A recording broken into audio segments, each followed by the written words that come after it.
An old tailor had a saying that the coat hangs off the shoulders, and everything under it is negotiation. Now here's what men over 60 who train get wrong. They think the work shows, but the work doesn't show.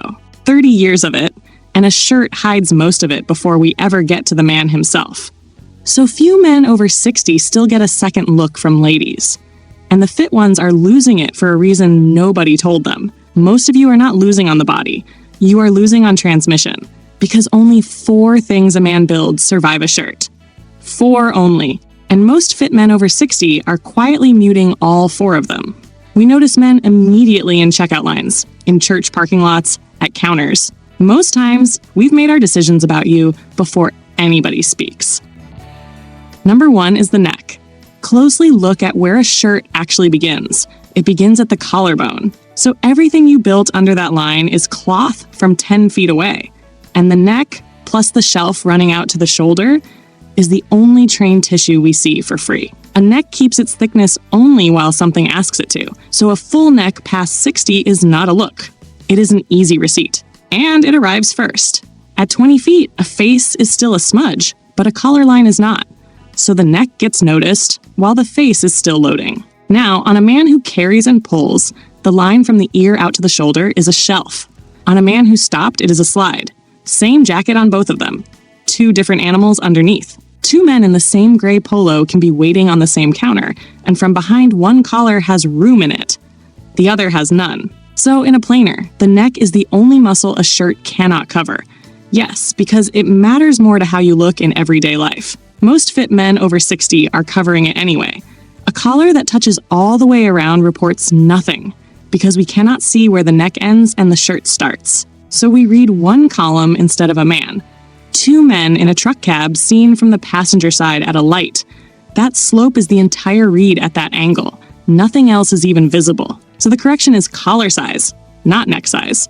You leave the top button open. A smaller collar on a bigger neck is the whole fix. Number 2 thing that survives is the seam and the taper. Not size, width. Because a shirt cannot show us thickness, but it shows exactly where a man ends on both sides. This one costs fit men the most. Cloth spans from the widest point it touches. Then it hangs straight down and reports that point as the man. So a seam sitting on the shoulder makes the shoulder the widest thing on him. But a seam that has slid down the arm spans off the middle instead. Same man, same chest, 2 different reports. And that is the whole taper. It is not lats, and it is not a pose. It is the difference between the width up top and the width at the belt. Now here's the second half of it, and almost nobody gets told this part. A taper needs 2 numbers to exist. So if the shirt covers the belt line, we have nothing to measure the shoulder against. An untucked shirt on a lean man over 60 deletes half his own evidence. He is wearing the proof and the eraser at the same time. The eye does that math at distance before a face is even available. We are reading an outline across a parking lot. Nothing else is legible yet. A church parking lot after the late service, 4 men standing at a truck bed. Now, some of you have been buying the bigger size for years because the smaller one pulls across the back. That is real, and it deserves a straight answer. A shirt that binds when you reach is the wrong cut, not the wrong size. So a man built through the upper back needs the seam right and the body of the shirt loose. That is a tailor's job, and it costs about what lunch costs. Hear this again. The shoulder seam decides what the entire shirt reports. Take note of that. Fit is a shoulder measurement, not a waist measurement. Everything below the seam is adjustable. Same jacket, 2 men at a funeral. One jacket has a shoulder holding it up, the other has a hanger inside it, and the seam ends at a sleeve, which is where the 3rd red lives. Number 3 thing that survives is the forearms and hands. Below the neck, it is the only trained tissue anybody sees bare. So it carries an enormous share of the read, and almost no man who trains has thought about it that way. This is why a forearm cannot be inflated in a season. It thickens from years of holding heavy things and refusing to put them down. And the veins ride over the top because the tissue under them has somewhere to send blood. So we do not read a forearm as gym. We read it as decades. A truck stop counter, keys on the formica, coffee coming. 2 men reach for the same cream. Watch the forearms coming out of the sleeves. Right there. One arm is a wrist with a shirt on it and one is a rope.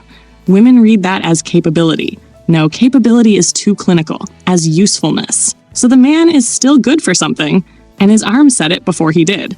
And there is a reason it lands harder than a chest ever could. We check the hands against the face. When a face says 70 and the hands say 50, the whole reading stops and starts over. That mismatch is the most interesting thing a man over 60 can put in front of us. The hand finishes the sentence. A jar opened on the first try. 4 bags carried in one trip. A cup taken off a high shelf with no wobble in it. None of that is a display, but all of it is watched. So the forearm is the only proof a man wears in public. So the correction is sleeve length. A short sleeve ending past the elbow crease covers the working half of the arm. A sleeve ending at mid-bicep shows it, and a long sleeve rolled twice below the elbow does the same job in winter. And what those arms do next is the 4th read. Number 4 thing that survives is how a man moves his own weight, the why a cloth hides tissue. Nothing hides mechanics, because when the hips stop carrying their share, the body borrows balance from momentum. It leans to get moving. And that rock is visible from across a parking lot because motion is what eyes are built to find. Coffee in a church basement. Folding chairs along the wall? Watch the men stand up, right there. The difference between a man who rises and a man who launches. So this is where the training finally cashes. A man who has loaded his hips for years comes out of a low chair in one piece. No hand on the knee. Nobody at that table knows what he trains. But everybody at that table saw it. Stairs do the same work in the other direction. Going up is a strength read, coming down is a control read. And coming down is the one most men over 60 fail in front of people. A man who descends at the pace he climbed has said something no shirt could say for him. The floor says it louder than either. A grandchild on a blanket, a dropped set of keys, a man going down to one knee and coming back up. Watch the second knee. Right there. Whether it needs the coffee table or not. Say it plainer. The body that got built shows up in the getting up. Now you are thinking this one is easy and you already have it. Most of you do, but carry something one-sided across a room, a bag, or a grandchild, and see whether the shoulder stays level. Because the carry lasts longer in front of people than the chair does. And the correction is not a lift. You stop using your hands on chairs, on truck beds, on the arm of the pew. Number 5 thing that survives is speed. And why? Hurry is a bid. No, bid is too polite. Hurry is a request for permission. So a man moving fast through a store is telling everyone he is on somebody else's schedule. And a man who answers the instant a question lands has told us he was waiting to be asked. Both are honest habits from 40 working years. But the read does not care where a habit came from. Now here's why this belongs on a list about fit men. Stillness is not a personality. It is a receipt. Because a body that got asked for something heavy this week sits down and settles fast. The charge is already spent. So you did not build calm, you built capacity, and from the outside capacity looks like calm. The stride carries the same information. A short step at a fast turnover is a man covering ground before something stops him. But a long step at a slow count is a man who expects the ground to hold. Same speed across the same floor. 2 different reports. A waitress asks him what he wants. He lets one breath go by. Then he answers level at the volume he was already using. Watch what the table does. The line at the bank on a Friday. Same read, no words in it. And the man not shifting his weight foot to foot is running the clock. He is not serving it. Say it plainer. The pause says he is not afraid of the quiet.